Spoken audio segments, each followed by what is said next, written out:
The early years. A mercenary, they were paid to fight, but did not fight for a cause, and in many cases were not loyal to who they were being paid by. In this case, they were not loyal to Great Britain.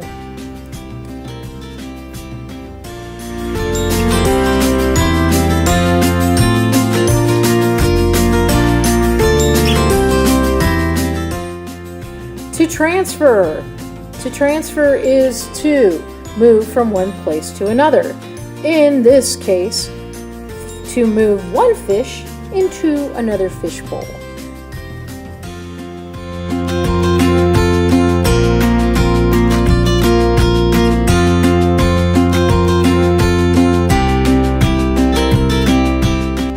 Hessian, a nickname given to German mercenaries who were hired by the British to fight against the Americans. Often these gentlemen left the battlefield due to not being loyal to Great Britain or the Crown.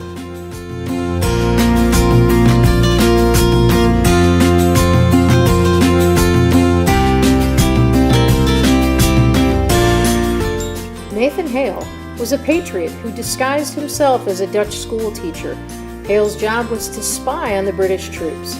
He was caught and hung, and at his hanging, he said, "I only regret that I only have one life to lose for my country."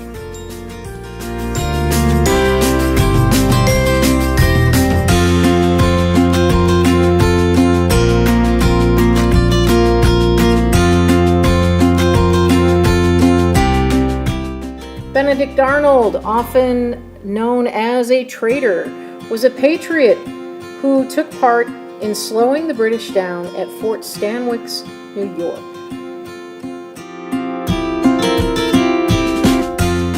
General Horatio Gates was an American general whose troops blocked British troops from traveling south. It is during this time that British General Burgoyne and his troops became surrounded by Gates's forces, forcing him to surrender. Both Britain and America thought the war would be short.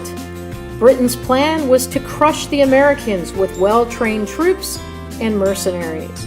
The Patriots' plan was to hold on and win battles in the beginning of the war, hoping that this would persuade Britain to withdraw.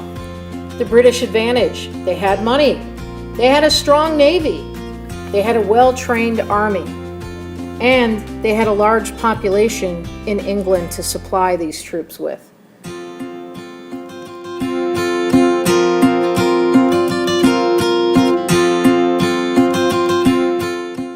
The Patriot disadvantages: 1, they had no regular army, no navy.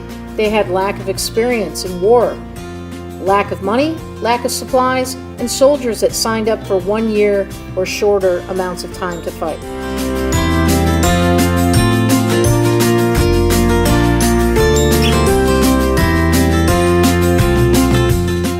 Some of the Patriot advantages that they had: 1, they were fighting on their home court. They also fought for a cause, and soldiers who fought for that cause were loyal.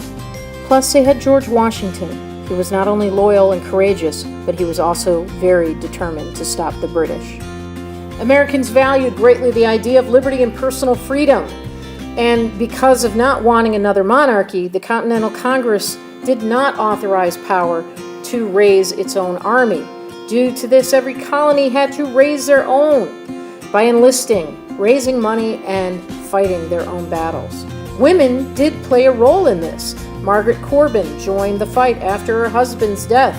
Mary McCauley, also known as Molly Pitcher, brought water to the men on the battlefield. And finally, Deborah Sampson.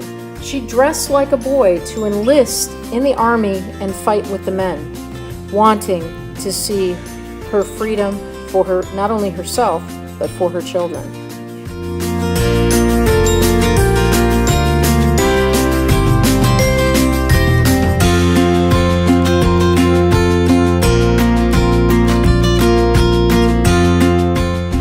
It's the winter of 1777. The Continentals were outmaneuvered by Great Britain.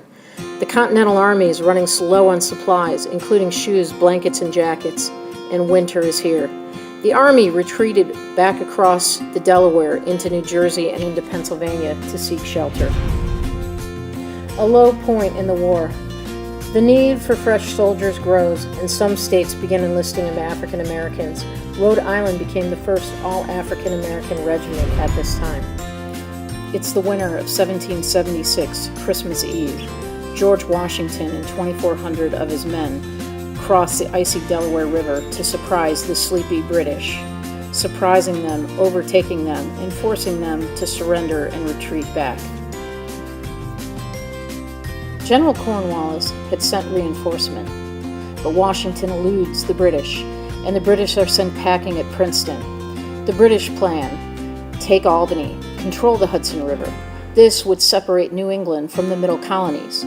This three-part plan, with General Burgoyne sending 8,000 troops from Canada, Lieutenant Leger sending troops east from Lake Ontario, and General Howe moving north from New York City, would crush the Patriots, stopping them in their tracks.